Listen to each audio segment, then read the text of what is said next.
n'y attendez pas du tout. C'est clair. Mais bon, il faut toujours être auprès de Dieu. Amen. Quoi dire de parler de Dieu? Il y a tellement de choses qu'il a fait pour moi. Déjà, il m'a sauvé. Il m'a pardonné de mes péchés.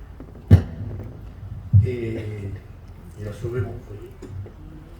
Voilà, et pour vous dire, mais voilà, il n'y a pas longtemps, je passais par franchement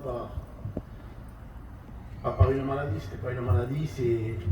Je me sentais pas bien. Et j'avais une grosse douleur derrière le poumon. Et j'ai gardé ça pendant une semaine. Et ma femme me disait, va au docteur, va au docteur. Je dis non, c'est rien, c'est rien. Et bon, un soir, je suis allé au docteur. Non, faut pas que tu rebattes ça. Et Baisse-le.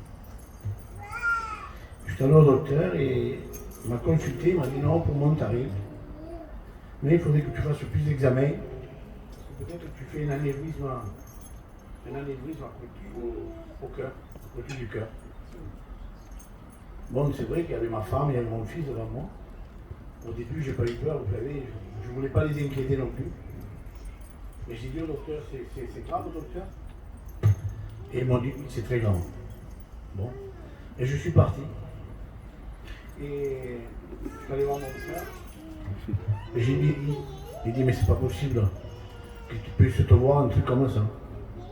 Bien qu'à tout consultant.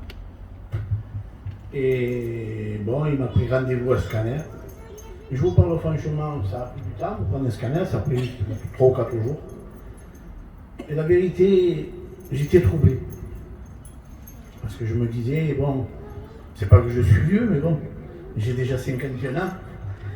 Et je me faisais du souci pour moi.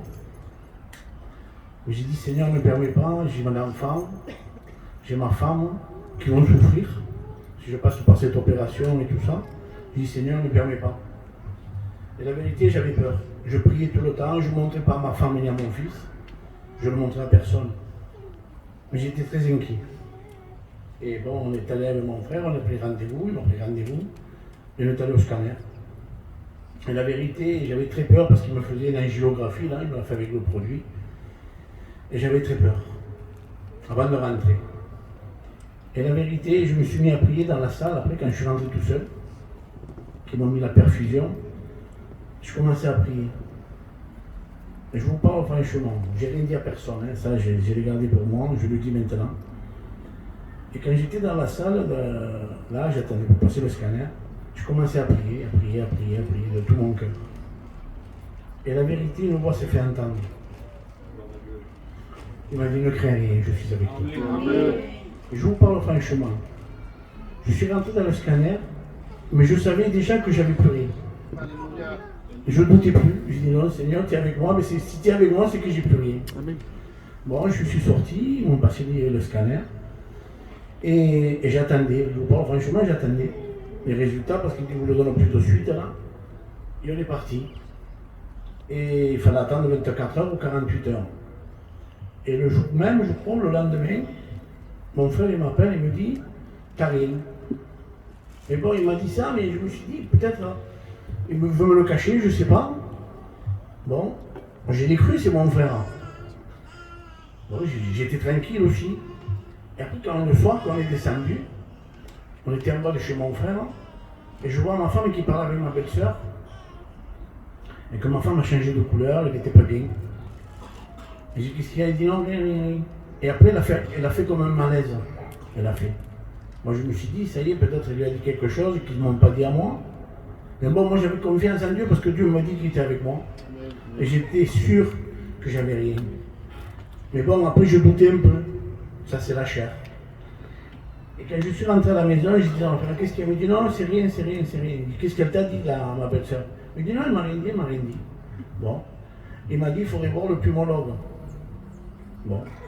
Et après, on est allé, il a pris rendez-vous au pneumologue, mes deux frères. Ils ont pris directement le rendez-vous. Bon, ils m'ont rien dit à moi, ils sont allés tous les deux. Ils sont allés prendre un rendez-vous avec le pneumologue. Et le pneumologue, il n'était pas, bon, ils ont laissé le numéro de téléphone, ils nous ont rappelé mon autre frère. Et il lui a dit non, c'est rien ce qu'il a, c'est juste les cicatrices du Covid qu'il a passé. Voilà, et c'est pour ça que je tiens à vous dire, si vous ne doutez jamais de Dieu, Dieu est toujours avec vous. Que Dieu vous bénisse.